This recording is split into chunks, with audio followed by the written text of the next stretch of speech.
Hi guys, and welcome to this episode of the Shrewsbury Biscuit podcast. I appreciate this is a change of schedule, and I'm really sorry. I apologise for this, but we are going to be covering the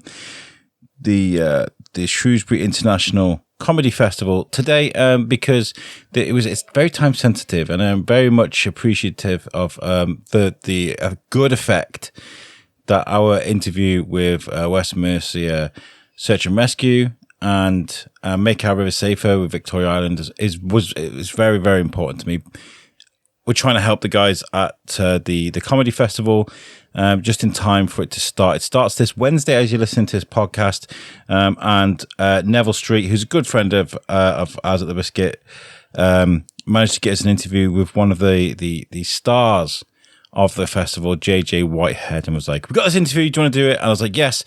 And he's like, "The only problem is he's on Saturday, so he's on this Saturday as you're hearing this. He's on." So I was like, I had to make the decision, and I put this ahead of the river safety. That does not mean that I think river safety is not as important as comedy. I'm just trying to help some people out. Okay, so now that's out the way, I want to do want to say a special thank you away from this episode. You know, apart from as well as what he's done for us for this episode. Neville Street and Derek Willis and his family. I bumped into them at Loop Fest, which you will hear about on Monday. We're going to release our episode content that we got from that on Monday. I bit off way more than I could chew at Loop Fest. I went by myself. If you remember the interview that we did with Jimmy Kebab, I said, let's go to every single venue and let's get something of some sort of kind from every single venue. Oh my God, we covered 3. We did 3 venues, and I was exhausted, absolutely exhausted. So we're at the castle.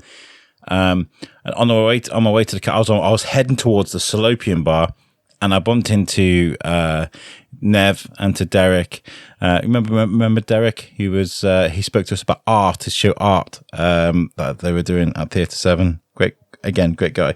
And they took me under their wing, and they were like, "We're going to the Bull's Head. Why don't you come over us?" I was like, "Okay." So we did some interview stuff on the way to on the way to the venue. We got in there, and it was absolutely filled to the brim. I had a tripod and a rucksack and microphone with me, and trying to navigate through all those people was just ridiculous. And they were very helpful. And they stuck with me all night. We went for some food. I went to pay, and Derek was like, "I got the bill," so I got a pizza from Dough and Oil from them as well. Again, another great place for food.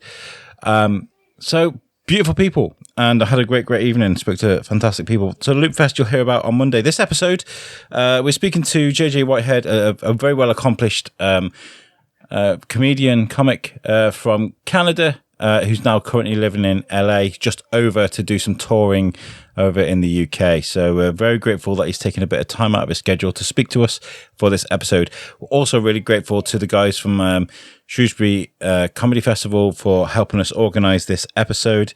And the link to buy tickets for this event, which is this week, guys, as we're releasing this, is in the readout. After researching JJ for this episode, I couldn't recommend him highly enough. His stuff is so good. Lots of high energy. He's going to be playing at Frankville on Saturday at 5 p.m. as you're reading this now. So get your tickets in, right, guys? And tell him that the Biscuit sent you. You know, give him a high five. And we'll have to come up with a catchphrase at the end of the episode that you can shout at him, and he won't know what's going on. But Biscuit stuff. Anyway, enjoy the episode, guys. I'll catch you at the other end. JJ Whitehead on the Shrewsbury Biscuit podcast.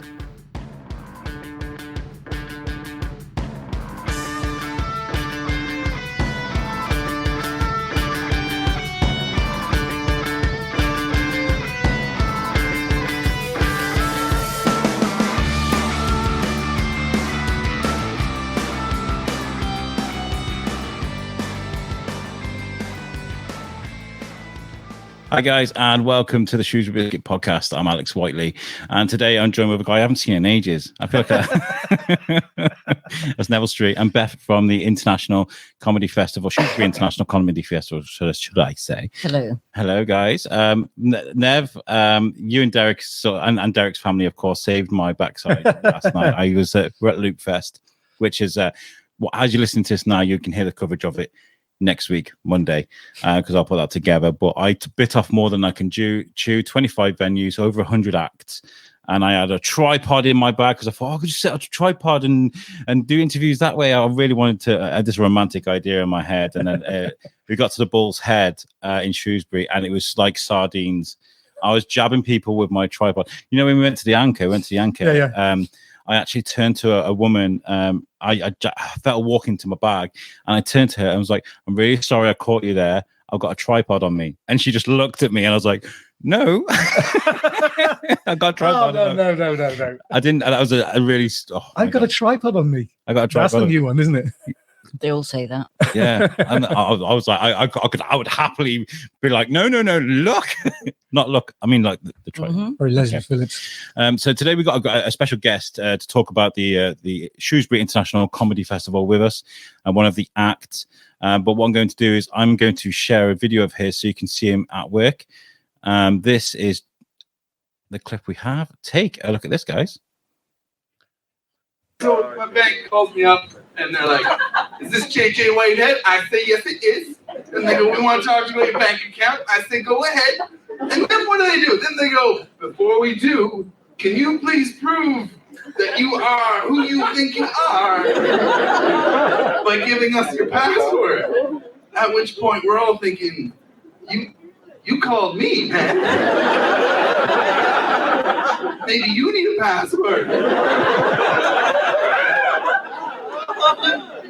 Doesn't work that way, Mr. Whitehead. We need evidence that it's you before we can proceed. Well, did you not call the phone number that JJ Whitehead gave you to call? Do you need to talk to him?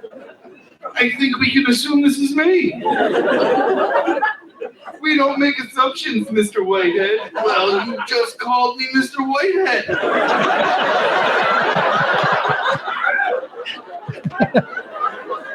There's two of us in this conversation, and we both seem to think that I'm me.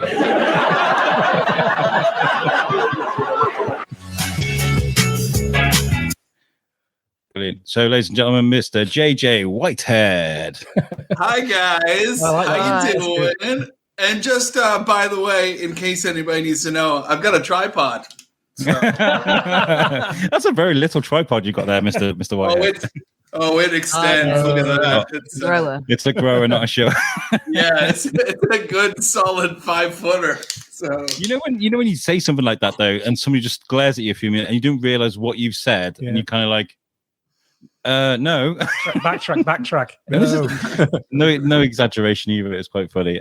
But yeah, so Loop Fest was a lot of fun. A huge challenge. 25 different venues. Yeah. 125 acts. 125 acts. All in one day. And I thought I'll just take a rucksack with stuff in it. And like when you're in a busy venue, you can't do that because there's just too many people.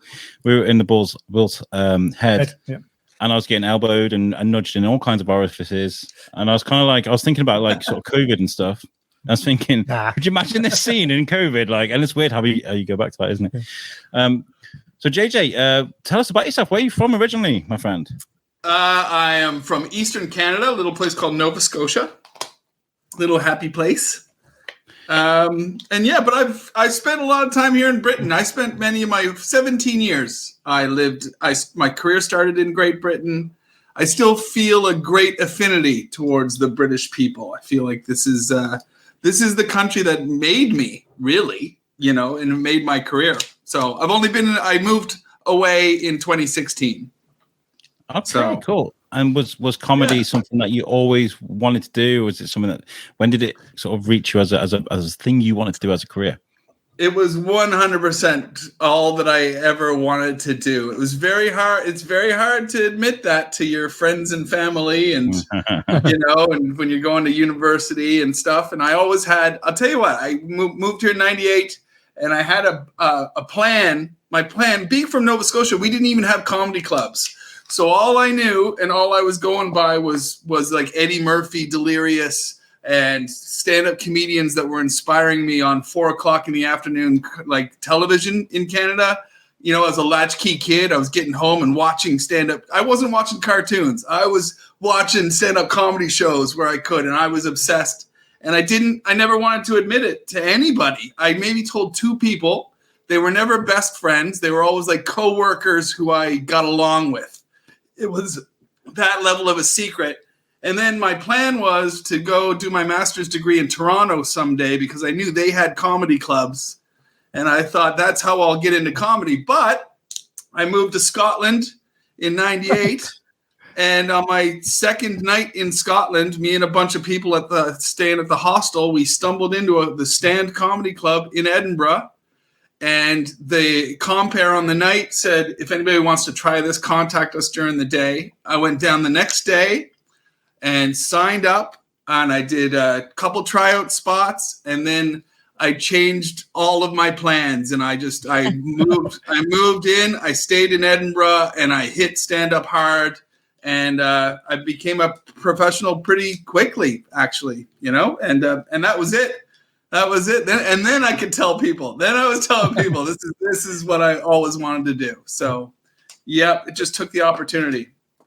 Those few moments stepping up on stage, Joe. I mean, I'm a big fan of stand-up comedy. We were talking before we hit record, like die-hard fan of comedy, and I love hearing about the people's journey. Especially when they kind of sort of break, and there are those moments where they get to go on tour and they get to play the big shows and they get to go on TV and they get to do all these things, or even to that point where you're acceptable, like you just said, like where you're comfortable telling people, "I am a comedian."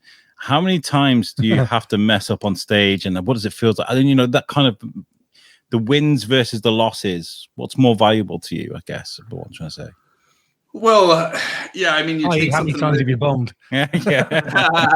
Well, yeah, I didn't want to play like that now. Yeah, my first bomb was on about my 7th gig. So, but I hit the ground running. I've said to people before, I won the BBC Comedy Awards in 2000.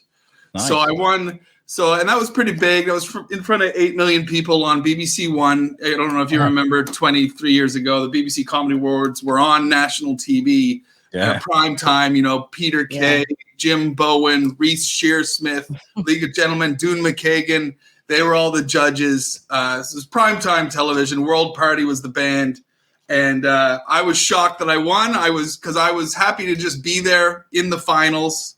I had to compete against people like Jimmy Carr, coming up to that event. And then I remember sitting backstage, and I remember thinking, hopeful, like if I place, then that's cool, because I'm a foreigner.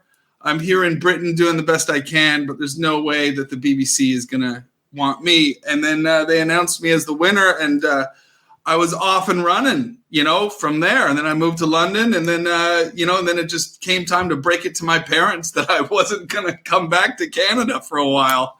And so yeah, it took some of those opportunities, and sure, you do die on your, like, I might have won the BBC Comedy Award in 2000, but I did start comedy the year before, and I died miserably in the BBC Comedy Award. So 1999 was not my year, and 2000 was very much my year. And then off I went. It's really nice to hear, though, because you know how welcoming us Brits are to immigrants. Yeah. Okay. Yeah. And when you do win an award like that, what does it do for your psyche, your career? Do you have to try harder once you win an award like that? Does it become easier? Well, I remember the sentiment around that year, and also because Johnny Vegas, who did an awards, I think he won the professional, the BBC Comedy Awards for new guys, but I think he might have won the Perrier or something, or he won some big award, and I remember his acceptance speech. And it still cracks me up. And I'm happy that I became friends with Johnny Vegas over time. But he accepted the award, and he goes, "Thank you very much for this award. And I want to say hello to all my new enemies out there." Because there is always a little, there's a little bit of an underlying bitterness sometimes. And some people really value that break and everything. But every little break in this industry is only what you make of it anyway. Nobody's handed anything. And like I said, Jimmy Carr, who competed in those things, he didn't win those competitions, but he's probably got the best career of many comics who were around in those early days. So it's not necessarily, it's not a golden ticket to anything, but it is a nod. It's a, hey, you're good at this. We want to support you, and we'll back you. Go for it. You know. I guess it depends which direction you want to go in. Like Jimmy Carr's big on TV now, isn't he? And presents loads of TV shows and stuff like that. And some of them may want to stay in the stand-up scene and carry on going through that. And then, well, he also, Kevin Bridges, you know, but he's definitely a huge touring act as well. You know, like he and I were we were in Winnipeg, Winnipeg, Manitoba. Sorry, I just did a Canadian tour, like I said. Well, I just did a Canadian tour so I was in Canada in May, and I played Alberta, I played Calgary and Edmonton, and then went through to Winnipeg. And you know, and I was playing a comedy club. I'm playing which is pretty awesome, great. Like I was headlining comedy club in Alberta, playing to about a total of maybe 4,000 tickets over the week. I actually did 11 shows there, and then Jimmy, but I did that. But Jimmy came to town as well, and he was playing the Burton Cummings Theater, which I think is a 2,000 seater. So he was whipping. He and I had a beer afterwards. But you know, he's a massive touring comedian, and it was him. It was one of his first tours in Canada in a while. But so you can't he might be big on TV. That does help you sell tickets.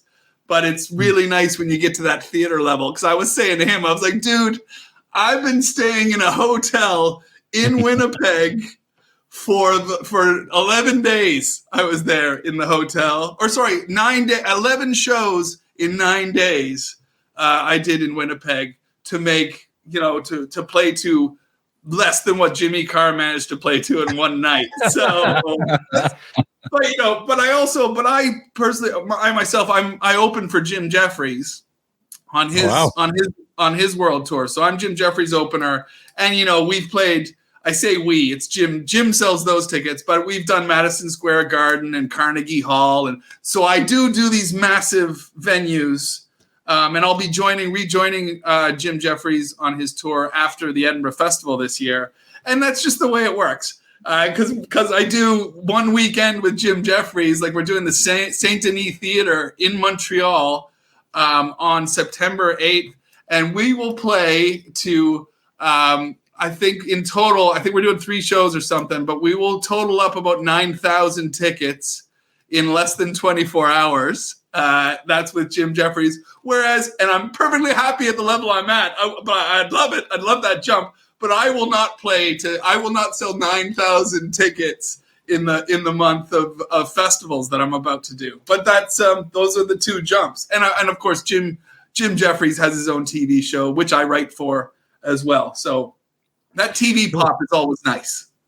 But Jim Jeffries obviously rides that wave of controversy as well, which is quite good, isn't it? Because his comedy is that he's kind of like, oh, okay. I love that. Those kind of laughs where you get a laughing at. Oh, yeah. But when Kev and I started the comedy festival, we always said we'd do it until we could put Jim Jeffries on in the quarry, really in the quarry in Shrewsbury, and then we'd quit. But then we found out how much it cost to put Jim Jeffries on. Yeah, that will never happen. So I don't know if you had that 3,000 seater for him. Yeah, man, Jim is. Well, we built one, but not at his fee cost. Maybe you'll have to play in the castle grounds or something. Oh, I think he'd like that. Yeah, it'd be good. But when you do, I'll be opening for him. So because it's been a really awesome partnership, and I will say when you talk about the controversies and stuff, it's that's one of the gifts that always keeps giving for Jim. Like for example, his routine on gun control and stuff. I love that, by the way. It's now probably 11 or 12 years old, but every time there's a shooting in America, it goes viral again. And people, so that's a gift of writing a routine like that. Like frankly, that bank routine that you just played of mine, that's a lovely one for me it goes viral about once every 2 years, and all of a sudden people discover me. So there was just a banking crash in America. Do you remember? I don't know if you guys are aware of this, but there was a Silicon Valley bank crashed, and a lot of billionaires lost their money. And then the next morning, my routine was going viral again. So that's, it goes viral less frequently than Jim Jeffries' gun control routine. But my banking routine is out there, baby. It sells tickets every now and then. Do you ever like turn up to like the Improv or something like that, and then you find out like Ray Romano's backstage or something like? You're like, oh, for God's sake! I wanted it all to be on me, and then there's some big like juggernaut star in the back room with you. Well, that happens all the time in Los Angeles. Yeah, I mean, Jim's a big star anyway. So when we make the rounds in LA and stuff, that's always fun. And but I followed Chris Rock at the Comedy Store recently. Well, I say recently, it's probably been a year or so, but I followed him at the Comedy Store. I worked with Robin Williams a few years ago.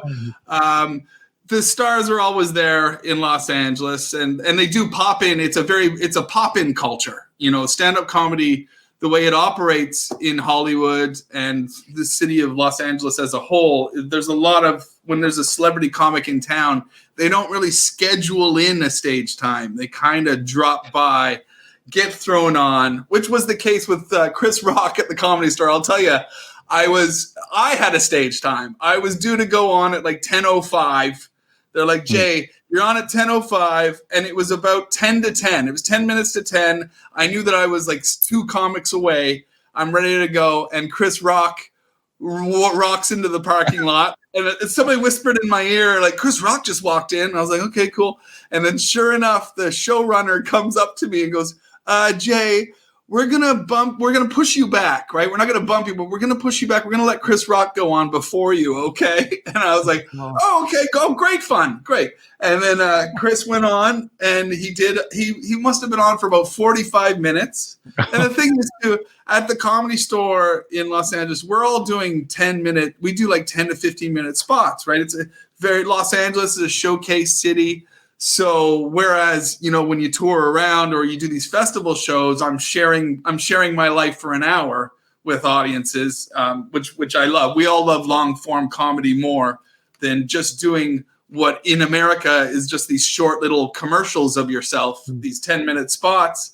So I just had to wait to do my 10-minute spot. Chris Rock did about 45 minutes, and then I had to follow him. But it went I had a really good set, only because I was so sarcastic when I took the mic after Chris Rock, and I said, I was just like, and now the comedian you've all been waiting for. I just approached the first few minutes of my set like that, and then everybody had a laugh. So I know how sorry. Oh, no, I was just going to say that happens in LA. That happens in Los Angeles a lot. I know when we were talking about this podcast and interviewing JJ, I think you were quite interested in the craft of stand-up. Yeah. And JJ, you just mentioned Robin Williams, and I remember, I'm just old enough now to remember when he was in Mork and Mindy, and I absolutely adored Robin Williams. And I remember that very famous DVD that came out. It was a video then, I think, of him live at the Met in New York in 1986, and it was like he was performing as he always seemed to, on a stream of consciousness. Now, how does that work for you? How do you kind of prepare your shows? I mean, do you have? I've been an actor, I've been on stage, so you have to learn lines, and you learn them in different ways, and you know where you are on stage to deliver that certain line. How does it work for you? Do you kind of write an idea script out, or is it, and then you kind of you know certain points where you need to change and bring another joke in or another anecdote? Yeah. I mean, there's 2 parts to that answer, but because I will say, you mentioned live at the Met, because I got the wrong. So of my influences, I know I said Eddie Murphy and everything, and when I was a young guy and discovering comedy, and I knew that this is what I wanted to do. But that Live at the Met album, that never left my Walkman either. That was such a pivotal performance, and he was like a Gatling gun. He just had that manic energy and erupted. And it's those guys are the ones I love the most, although like great one-liner comics were around, like Stephen Wright and stuff, but I love the storytellers. I love the Billy Connollys, the Robin Williams, the Eddie Murphys. Storytelling comedy is what I always wanted to do. And that's what leads me to the answer to your question, which is what I do is I come up with the bones of a story, and then you only it's hard to flesh it out on the page. You do your best to flesh it out on the page, but you really only find the great punchlines when you're doing it live in front of an audience. And I actually did something new last night, which I loved. I changed my running order last night in order to try a new story. And so yeah, I don't know if this is the inside knowledge that you want, but I have this story about my dad that I've been doing. It's about my dad and my mom, and I've been doing it within 2 minutes of the opening of my show. I do it quick. It's like it's either my second or third joke. It's really fun. It lets me tell the audience I'm from Nova Scotia, and I kind of lean into it. But I went to the 2 shows I had last night. I went to the club with a new idea, a story about my dad, a brand new, never had tried it on the stage before. And because of that, I pushed my practiced story to the 15-minute mark. So I pushed this whole like I'm from Nova Scotia kind of thing. I pushed it later in the show so that I could try my new story about my dad off the back of it. So that's how I did it. And I tried the new story, and I'll tell you what, I haven't listened back to the recording yet, but there was some dead silence in there. There was definitely because the tried and tested story I do with my dad went great, and then I went into it, and then I went, and I'll tell you another thing, and then I went, and I could even tell while I was setting up the story, I was like, ooh, this is listen a little too long, but I did get a couple of laughs at the meat of the story, and I remember thinking, oh, there's definitely something here. Then there was more silence. I was like, I have to figure a way out, because when you try something for the first time, I almost got all the funny bits out. So how am I going to get out of here? Do I just go ta-da? But I found something after a little while. So the story last night, I would say it went pretty well, but it was probably about 3 minutes long. And I think when I listen back to it, I'll be able to now flesh it out, and I'll turn it into 1.5 minutes, 2 minutes, and pair it nicely with the practice story. And that's basically how you find all your bits. Like I've got stories that work, and it's just been a culmination of them being practiced. And when I have a new idea, you try to tag it or tether it to something that works, so that you can take that confidence that the audience has in you, take that good merit and that goodwill that you've just earned from them by hitting a joke, and then milk it and use it for that new idea until it becomes something that totally works. And you mentioned videos going viral as well. I mean, we're living in a TikTok era, Reels era. That's another tool, I guess, you can use to see the analytics that come from something like that. When you have something solid that's on camera, and you can release it, and then you can see how people react to it. Well, you were saying this, Beth, the other day, weren't you, about when we did the interview on the other radio station. We're okay with BBC Radio Shropshire. We're tight. We're cool. They know how it is. You were talking about, how, and you may be able to agree with this, JJ, about going to Edinburgh, and it's costing comedians a lot of money. Yes, costing like £10,000 to go up there to kind of do their show, have somewhere to live, blah blah blah blah blah, and people are kind of moving away from that slightly because of the age of TikTok and so on, where they can put a show reel together and kind of start generating income from that and popularity and all that kind of stuff, and not having to go and do live shows. And I guess things like YouTube are the reasons why, like, Bert Kreischer has to do his story about the machine every time, and Jim Jeffries, the gun control thing, is because those things go viral so much. Is that people would love to hear that in real life, which I always find bizarre, because once you've heard it, it was. But the same thing. I love Ross Noble. Ross Noble is one of my favorite comedians, and he does a thing about a child getting bummed in the face, which it's a hilarious story that he does, but he goes absolutely insane, and he just repeats the phrase, "There's a child getting bummed in the face. There's a child being bummed in the face. Yes, there's a child," and he just goes on an absolute rampage. I would love to see that live. Do you find that, JJ, that you're having to do bits like you mentioned the bank thing that you do a lot, but do you think it helps? Or do you think it hinders your performance? Well, I haven't performed that bank routine in years. So I don't know. And Jim doesn't do gun control. this is hard to explain, but Jim hasn't I've seen him mock it before with the Mariah Carey thing. Yeah, and because he did that story. He's done stories about when he was doing the gun control routine. Yeah. So it all came. But mind you, that said, I'm not. And when I do rejoin Jim Jeffries' tour, his new tour is called "Give Them What They Want," and I do think he intends to do a bit of a greatest hits thing. So he might be dusting it off for that. But overall, he's definitely, it's you don't have to the jokes that go viral, you don't have to perform live anymore. Sometimes people request it and you're left going, oh, let me try to remember how it works. But I think that's the gift. Like once something goes viral, it's I think that's it. That's the full powerful extent of your joke. You just put that to one side. Well, that one worked. Let's find something else. No. Yeah. I went to John Cooper. I went to see John Cooper Clark a couple of years ago, and and there was a story, and I can't remember what the story is about, but everybody knew it. But he messed it up, and he got to the punchline before the crucial kind of lead into the punchline, and they were like, "Yeah, well, we know the story anyway, so great." And they would applaud it. No, he got it completely wrong.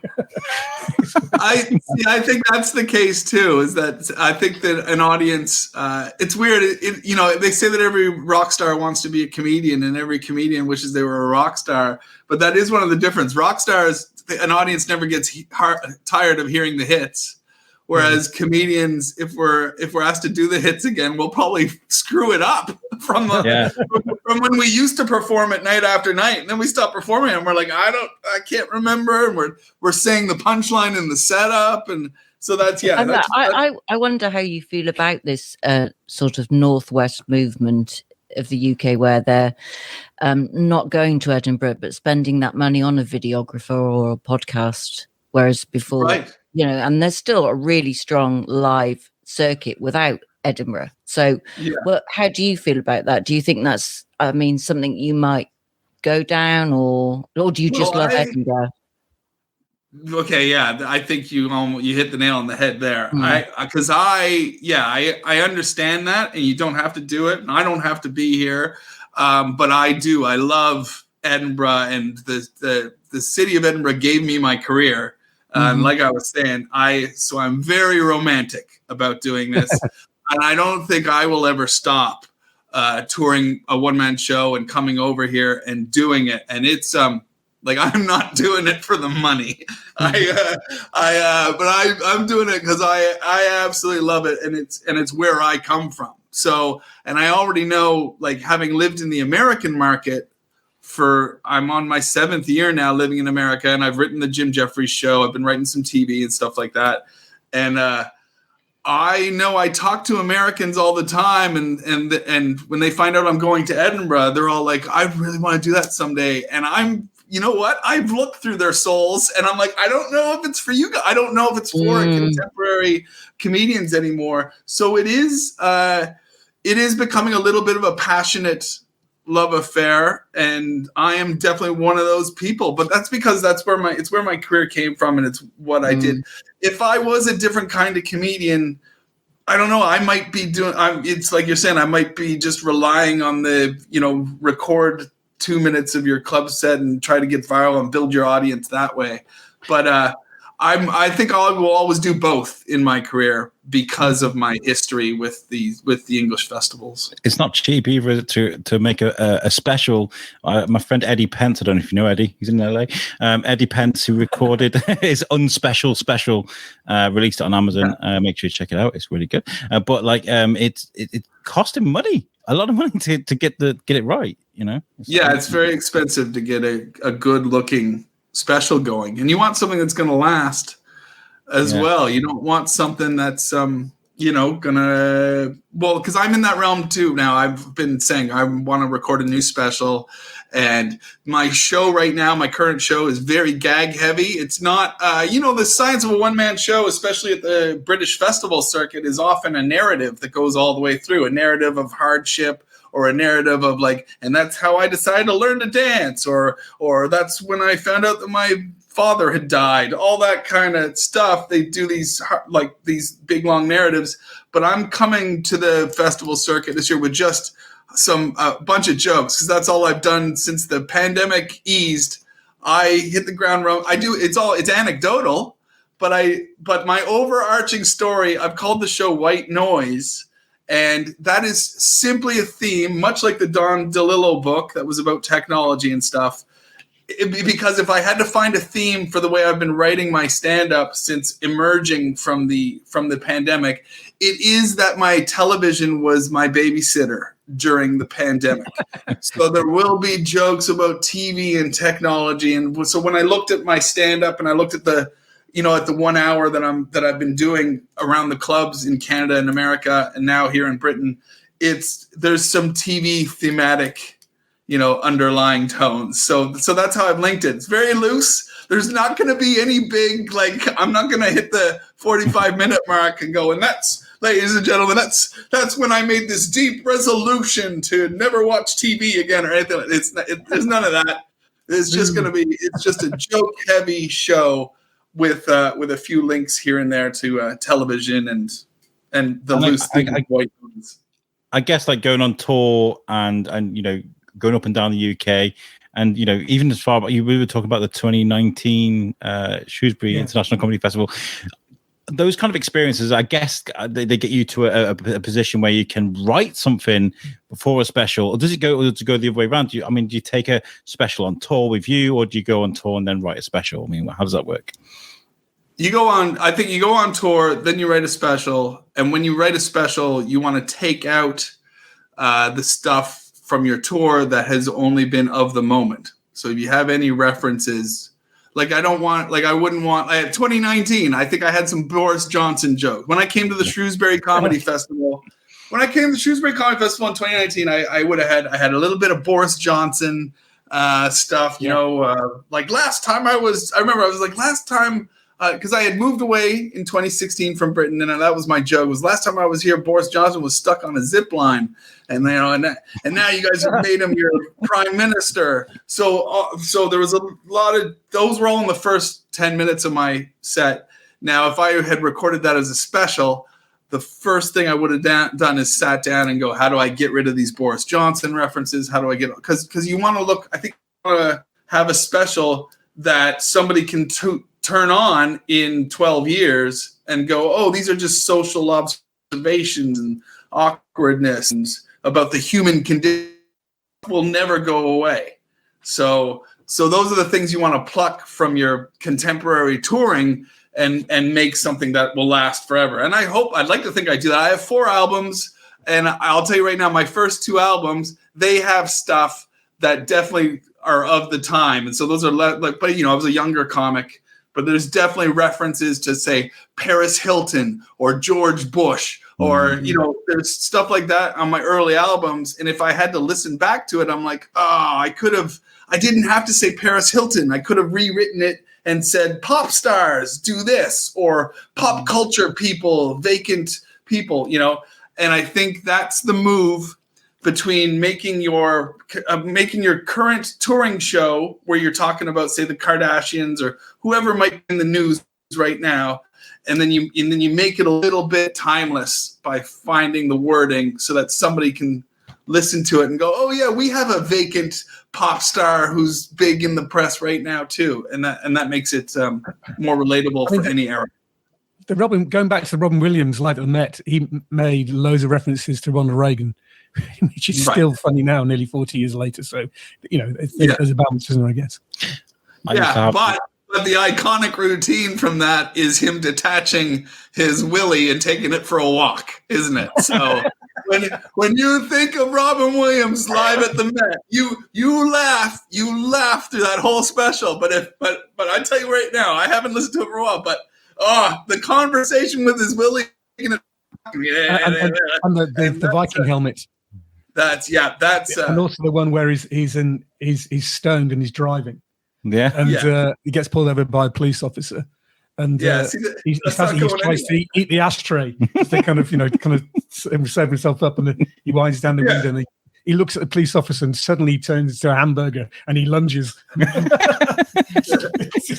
So obscure stuff, I love it. Yeah, anyway, that's the science of going timeless. Yeah, so. Yeah. What do you like to see? You know, when you're touring and stuff. Sorry to completely segue out of that. I was going to go into Lee Evans talk actually. Oh right, Lee. I used to have the Lee Evans box set, and I used to watch it religiously every now and again. Yeah. And like you going back to like 1995 or 97, 98, and like the Wembley tour was just one of those things I could watch over and over again. And even though I knew the routines word by word for word, they make me feel happy. So yeah, you're right. They are timeless. Comedy is great, but we're moving on to sort of festivals and a festival in particular. What do you like to see when you rock up to a festival?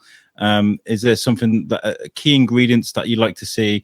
And if they're not there, you kind of ask for them. I mean, how does that for you?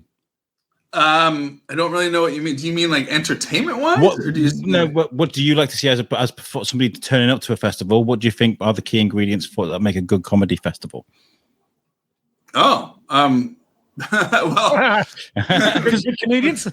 No, because like you were talking about good comics, good venues, lots of energy, a bit of a drinking culture, maybe some courtyards full of happy people. Well, we were talking about 2019, and we were saying that you enjoyed the Shrewsbury International. That was all. I had so much fun in 2019. Yeah, we had that. The room was really fun. The room that I performed in 2019, it felt like it was almost like a private room in a restaurant. It was like a big dining hall. Old Mark. Oh no, well yeah, it was Henry Tudor House, wasn't it? And then the dressing room had that giant table, didn't it? Oh, is that okay? So the dressing room had this giant oak table, but it just felt it felt awesome, man. I mean, and the place was packed. You know, everybody was standing on the wall and stuff. I remember a packed room. All I had to do was do jokes to push the energy around because they put so much energy in the room in the first place. The room. I mean, this isn't a priority thing because some rooms and some theaters are amazing, but when you're in a room like that one, it doesn't always have comedy. It felt like we were turning this into comedy. We're transforming this place. It's a great vibe at a festival. One year at the Edinburgh Festival, I performed. It was still 150 seater, but they said it was the University of Edinburgh's president's office. It was like his office place, and it was huge. It was absolutely huge. I mean, I had 150 seats in there, scaled up, right? Scaled seating. But they told me where I was on the stage is where his desk usually is. So he usually sits.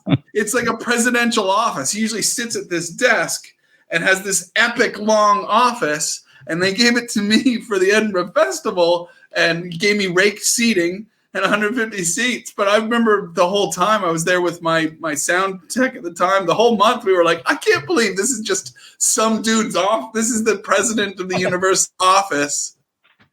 And last time you came to Shrewsbury, you did Late and Lively as well, didn't you? Which we're not doing this year, but you did our Edinburgh show and then came down and did the late Unleashed one. Really. And that was great. And that was absolutely fantastic. And then the next day, me and Tom Houghton did a little tour of the castle and puttered around town a little bit. And it was a really great experience. I mean, I am excited to be back in Britain right now, but I do remember, and it was really close to the festival, to the Edinburgh Festival as well. I think it was. Yeah. I think Shrewsbury was only like a week away from the Edinburgh Festival. Yeah.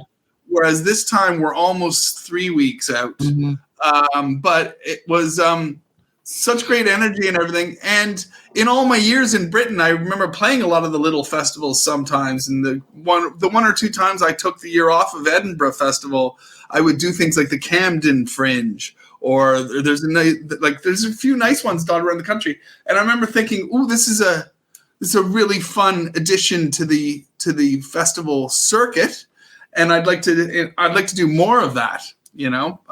And now here I am back, and we're really pleased to have you back, JJ. Honestly, you're a standout set that night, so we're really, really happy to have you back. Yeah, let's talk about this year's festival. What else obviously JJ is going to be part of this event, but what else have people got to look forward to this year? Well, I mean, we've scaled back a little bit this year just because of there seems to be a lot going on in Shrewsbury at the weekends at the moment. So you have to be really careful not to clash. And last year we clashed with Madness and Let's Rock. Yeah, it's happening again this year, isn't it? Yeah. But basically we book people we like. And we hope other people like them too. And we're really good at selling tickets and we're really good at building an atmosphere. So, yeah, we really enjoy it. It's Thursday night, Friday night, Saturday night and Sunday night. And that's what we're doing. And we finish with a sort of live at the Apollo type of night at Theatre 7, which usually sells out. And there's only about 50 tickets left now, actually. Oh, wonderful. Yeah. So by the time this goes out, maybe only 45. I think there was less than that when I looked. Was it really? Oh, right. Okay. Yeah. So it generally sells out. And when's JJ playing? That's a good one. I think is it Thursday or Friday? No, it's a Friday, isn't it, JJ? It's a Saturday, 5 p.m. Saturday, July 15th. We'll have to try and sell out your show, JJ. I'd love to come and see you. It better.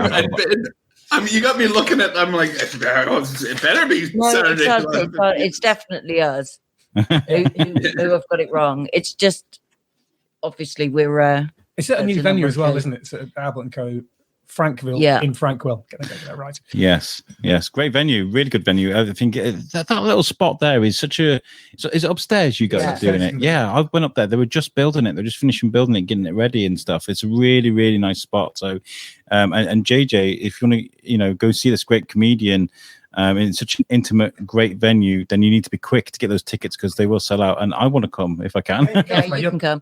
I think the important thing to remember is that if what the comedy festival works, because quite often people come along initially because they've seen something online or on telly or the comedians, and then they usually buy tickets to every show afterwards because it doesn't matter.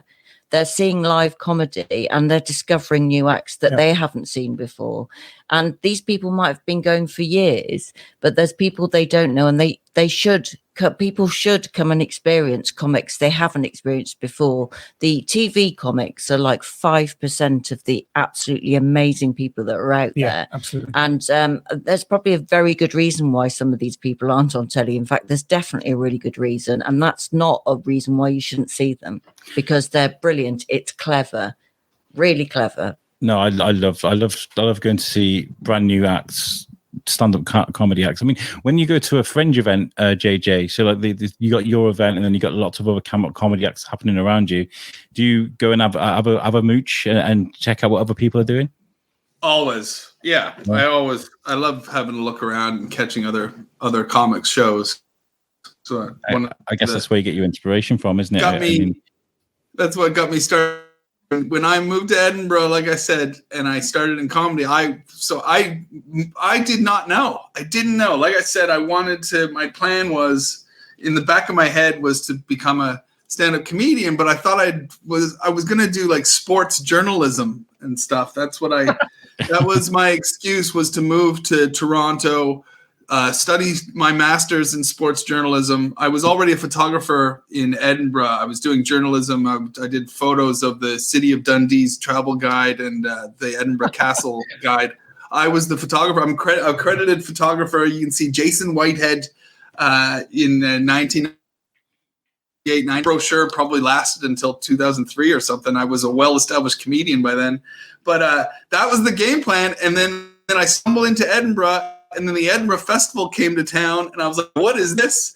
And I saw everybody. I saw Ed Byrne, Phil Nickel, Ross Noble, Andrew Maxwell, all people that I consider my contemporaries now. But I went crazy at those festivals.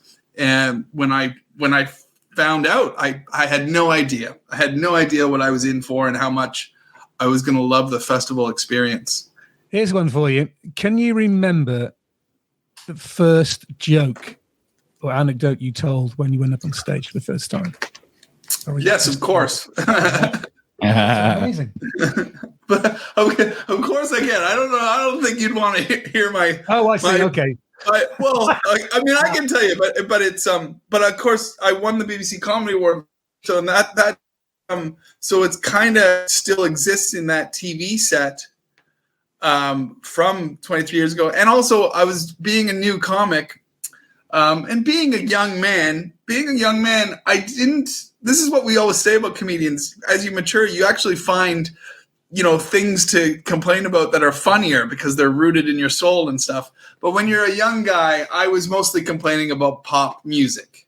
So it was a lot of lashing out against the Spice Girls or Avril Lavigne, so it was there was a lot of simple jokes like that. Like why does Avril Lavigne sing about things being what's so complicated? And then I would attack that. So it was a very, thoroughly a new comedian attitude. And I remember my opener was about going into a shop and seeing that they had freshly cut sandwiches. And I was like, freshly cut sandwiches? Why do I care if it's got a fresh cut? I care when it was made, and it was stuff like that. And then me mocking the guy, going, we put a fresh cut in it for you.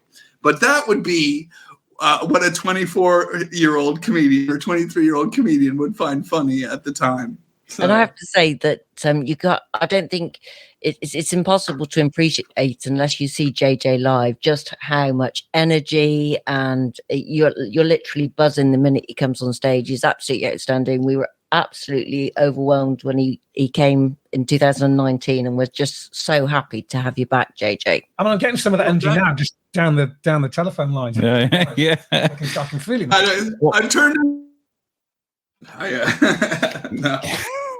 But I've been checking out your stuff all day today, and you've got the thing that I love the most in stand-up is when someone goes from really quiet to really loud, and I love that. That's what I used to love Lee Evans about, because he'd be like, oh, I'm just gonna walk out and then I'm gonna bash my head. And when you really lash out at people, that's the energy that I love, and I think that's what you've got, JJ, that I think resonates with me so naturally. It's not like some comedians, I feel like I have to. I mean, this is a great question for everybody around the table, actually. Do you think your taste in comedy changed with age? Because I remember looking at Tom Segura a few years ago thinking, ooh, that's not quite the right thing to say. But now I'm getting older. I'm getting shorter tempered. I'm getting less patience, and kind of like, yeah. I'm kind of enjoying some Tom Segura later on in life because I'm getting a bit older. What about, we'll go to you, JJ, as a fan of comedy. Do you find like that? Yeah, your favorite comedians come to you when you need them. In your life, when you're going through something, you're going to discover somebody who's important to you, and you can relate to them, and then you grow with them. So and I'm sure that's what happened with you with Tom Segura. So you saw him, you might have seen him initially when you didn't need him, and you didn't relate to it. And then you were probably going through something in your life, or something was happening for you, and then stumbles in Tom Segura again, and you're like, oh, this guy. And then all of a sudden you watch him, and then this time you're like, oh my God, I needed that right now. And when that happens to you once, those comedians are yours forever. They can even do something that you don't like years later, and you'll still be like, I still love them. I still unconditionally love that person, because it only takes that one moment in time when it's the right meeting point, and then they're yours. And that's how I feel about all the guys that I love, and women that I love who have done those jokes. Have you guys comment? No, it's a good analogy. I like that, actually. I find, I think for me, my comedy palette has changed. I always love musical comedy, but that's because music's my background. But I also like people who do things that are less obvious. So all things that almost make you feel uncomfortable, that you think, like, I don't know if you guys have ever heard of Andy Askins. You'll have seen Andy Askins, won't you, JJ? But there's some stuff he does. In a brothel. Yeah, that. But the way that when he comes on, if you've not seen him before, you're like, does he actually know what he's doing? And it's so uncomfortable, and everyone's really worried that he's going to fluff it. And then he does at the end all these pullbacks where he pulls all the threads together, and you're like, that is genius, And I like that, seeing other people thinking, oh my God, he can't do this. Oh my God, what are we going to do? Because this is my second year as a co-partner with Beth and Kev in the comedy festival. And prior to that, I could watch comedy on TV, but I had a real kind of barrier with watching it live. I don't know what it was. It was just something back in the psyche. But last year, we were talking about this again on the radio the other week. When Rob Rouse did his set last year, it was outstanding. I couldn't, I was laughing so much. And he did that. He opened with that 8-minute song about, what's it called? Lower Your Expectations. It was, and then it kind of clicked. And I've really, really enjoyed. It's a beautiful feeling when it does just click. It's like, oh my goodness! And I couldn't. I wanted to go and see all of the shows last year, which it's great because I really got back into liking comedy live. It's a real thing. On the flip side, I had a Rob Rouse moment as well in my early days of comedy. I worked with him in London when I was a brand new comedian, and I have a memory. He played the piano, which he doesn't do in his act or whatever, but he was just improvising, and there happened to be a piano in this club, and he got manic, and he even went off the stage and found the piano in this corner, and I just was watching all of this and learning that there's no rules. The only rule is the passion to keep people laughing. That's it. That's the only thing you have to abide by. But if you want to throw down the microphone and do something spontaneous, you can do it. And Rob Rouse was one of the first guys that I saw do that. So that always lives in the back of my mind. So I love him unconditionally as well. Well, he's playing on Friday night. I think there's still a few tickets left for him, but you never know what you're going to get with Rob. I've booked him loads of times. You just don't know what you're going to get with him. So good luck, everyone. So let's have a look at the list of comedians we've got. It starts from the 13th, which is Thursday. Which is Thursday as you listen to this, guys. So there's still time to get your tickets in. All right. So we've got Paul Cena, we've got Adam Rowe, we've got Scott Bennett, Clinton Baptiste. Yep. Wow. Tom Wigglesworth, Rob Rouse, Alfie Moore, Dave Twentyman, JJ Whitehead, Jessica Foskey. Yeah. I'm trying to pronounce his name. Foskey. It's taking me Foskey. to pronounce that. Yeah, doing the whole radio thing, when they pronounce things wrong. Like Rachel Fairborn, Craig Dealey, and Pete Furman. How do you look at a comedian and go, yeah, this will do Shrewsbury. This will be fine in Shrewsbury? This will do. not this will do, but like Shrewsbury's Shrewsbury, right? It's quite a unique town in some.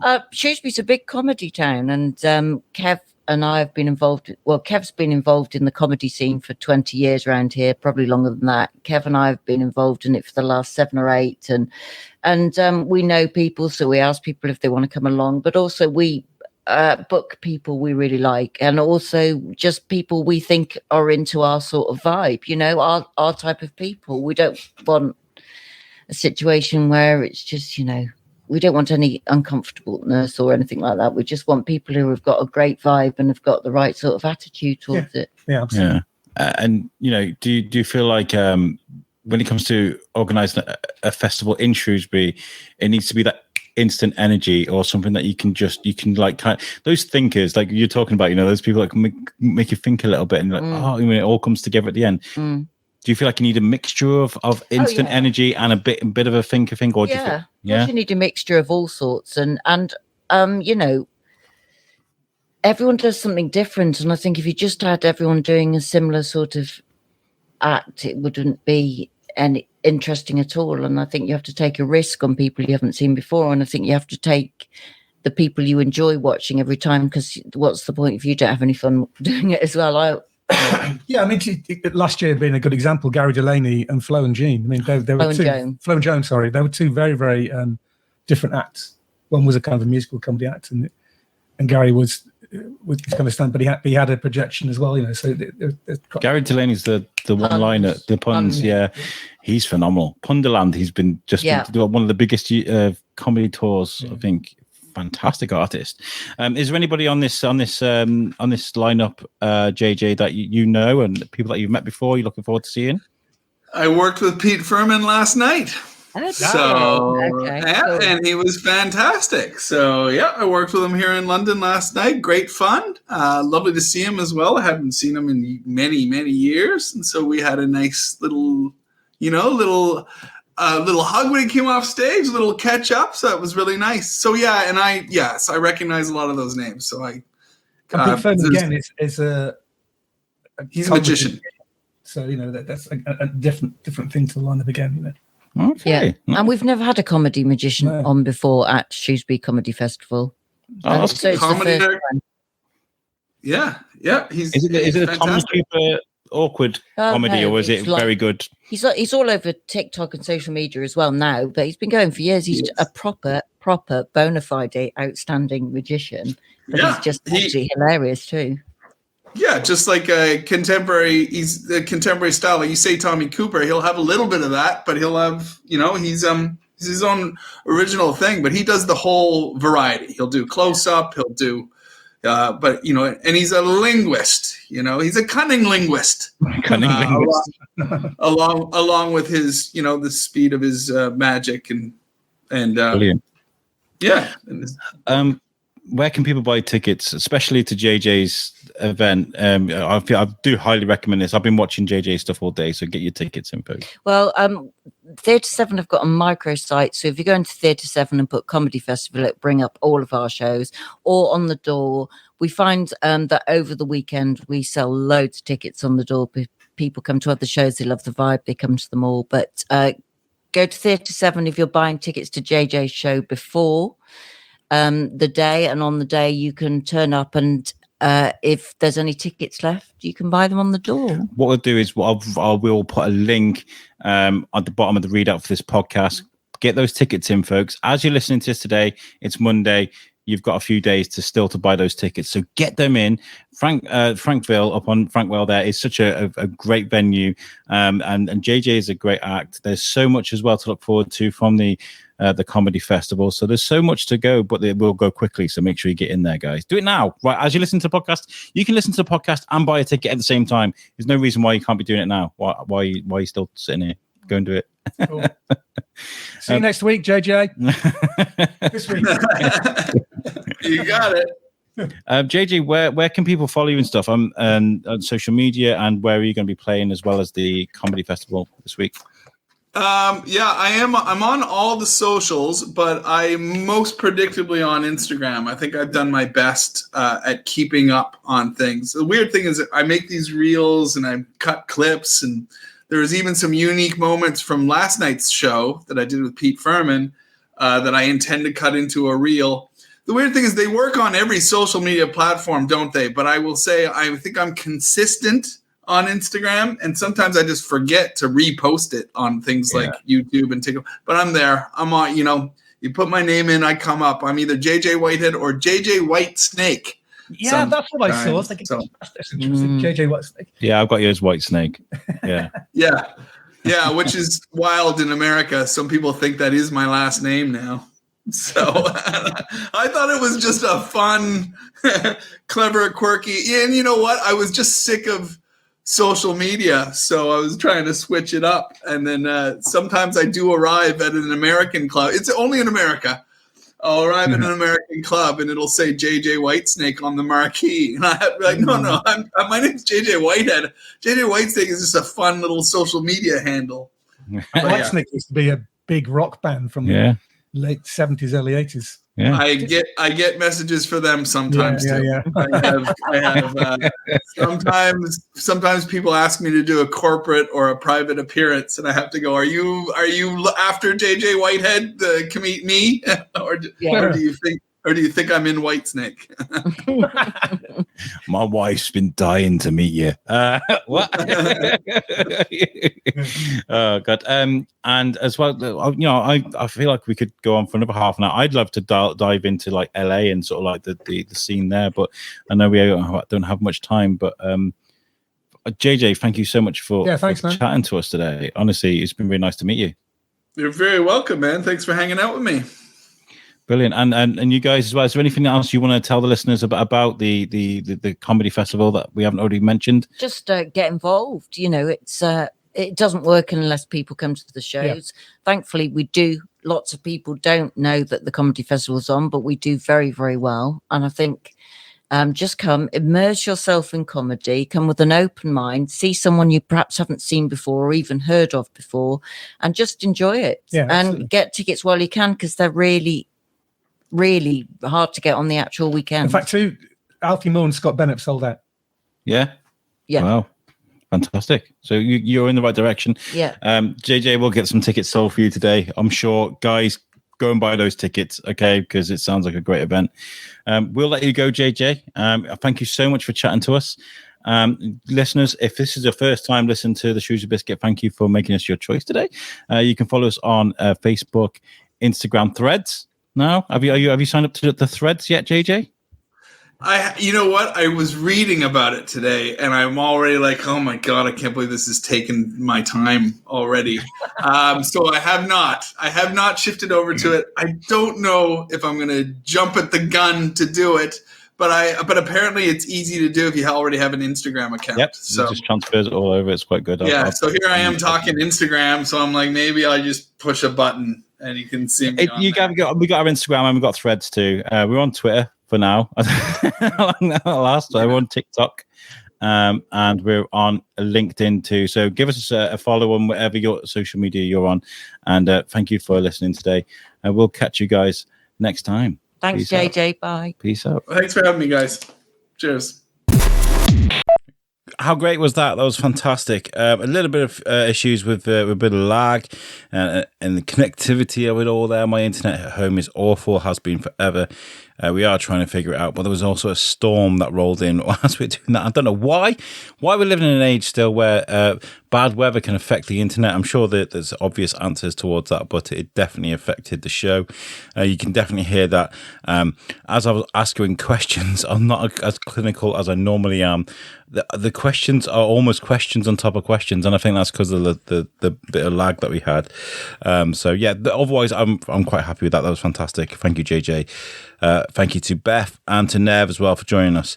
The next episode you're going to hear from the Shrewsbury Biscuit on Friday is our interview with West Mercia Search and Rescue and Victoria Island from Make Our Rivers Safer. Very important episode, especially in the summer. So that will be out for you guys. Thank you so much for tuning in. Really, really appreciate it. One last reminder, just to let you know that the link to buy tickets for Shrewsbury International Comedy Festival is included in the readout for this podcast. I'll also drop something on our social media. So I'll drop a link for this on Threads, on Facebook. Can't drop a link on Instagram, but I'll definitely put a post up there just as a reminder. These events usually sell out quite quickly. But, you know, after speaking to JJ, there are some great acts taking part in this festival, but I really like JJ. He's rubbed off on me well. So take a look at his tickets, and I've been invited, so I will see you there on Saturday, JJ's show. So thank you for tuning into this episode. Hope you enjoy it. Oh, and by the way, before we go, actually, we had some really, really nice comments about our episode with the Shrewsbury Arts Trail.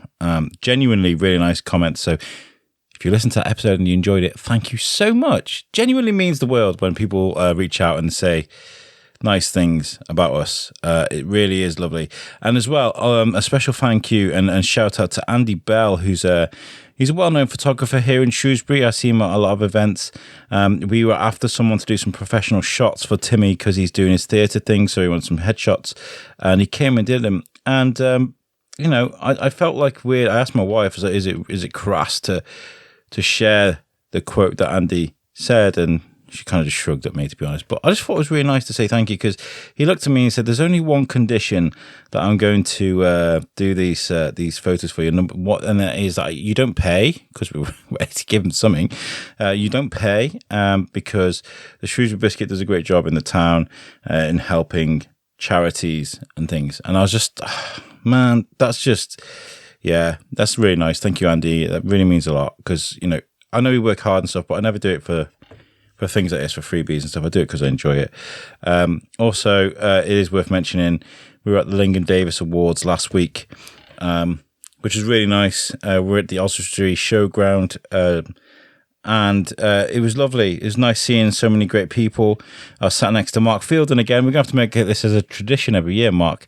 And Mark, myself, Colin Bohr, and Aiko were in the same category as highly commended community champions. And the way they do it is everybody gets a plaque to say thank you that they are part of that award, but there is an overall winner. And Mark Fielden won that round, and I was blown away to even be part of that, but to lose to Mark Fielden, it just felt so much. It felt fine, felt natural, because he deserves it. Chords Crush Cancer is a fantastic event, and it brings in local music, and it generates lots of great noise. So congratulations, Mark Fielden, and congratulations to everybody that was in that room. If I'm honest, everybody that helps Lincoln Davis or any local charity deserves a pat on the back, and that wasn't even designed exactly for that. So well done to everybody. I am going to go now. I've been rambling on for ages.